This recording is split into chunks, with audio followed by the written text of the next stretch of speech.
The member for Durack. Thank you, Mr Speaker. Good call.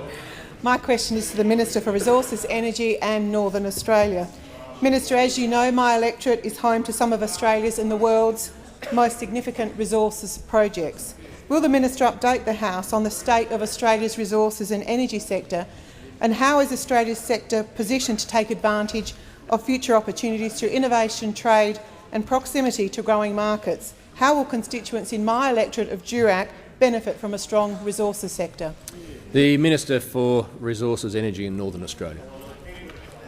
Thanks, Mr Speaker, and I thank the member for Durack for her question, and recently had the pleasure to visit her in her electorate. And for those of us who take about half an hour to get from one side of our electorate to the other, spare a thought for the member for Durack, who is the second largest electorate in the world, representing some 60% of Western Australia, 20% of Australia, and Prime Minister, your electorate fits into Durack 53,000 times, Mr Speaker. Right. Now, Durack is home to some of Australia's Durack is home to some of Australia's largest and the world's largest resource projects: the Pluto, the Wheatstone LNG projects, the $70 billion Gorgon LNG project, the North West Shelf, and more recently the Roy Hill iron ore project, which had its first shipment last December. And it's with the resources in Durack that Australia has become the world's largest exporter in the world of iron ore, and by 2019-2020 will be the world's largest exporter in the world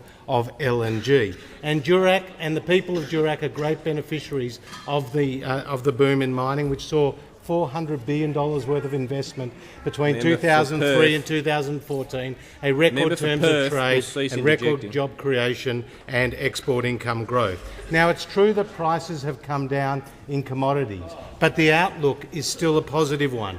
That's because demand is growing.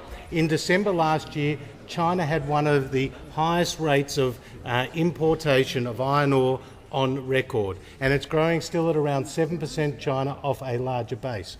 India had economic growth at 7.4% and will be tripling its steel production between now and 2025. And the International Energy Agency has said that the energy demand globally will increase by a third between now and 2040.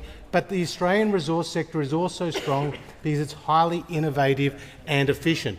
3/4 of the iron ore production in Australia is on the bottom half of the global cost curve, and companies like BHP and Rio and Fortescue, with assets in the Pilbara in the electorate of Durack, are remotely operating trucks and trains and drilling equipment from their operations centre 1,500 kilometres away in Perth. And 60% of the world's mining software is written here in Australia. So when the Prime Minister talks about a culture of innovation, he's not just talking about a local startup. He's also talking about established sectors like the resource sector and the Australian resource sector in particular, which is highly efficient, has economies of scale, and with the lower Australian dollar is continuing to do well. So, Mr Speaker, the electorate of Durack is absolutely critical to the success of the Australian resource sector. The people of Durack have been the beneficiaries, and they are very, very well served by a hard-working local member. Yeah.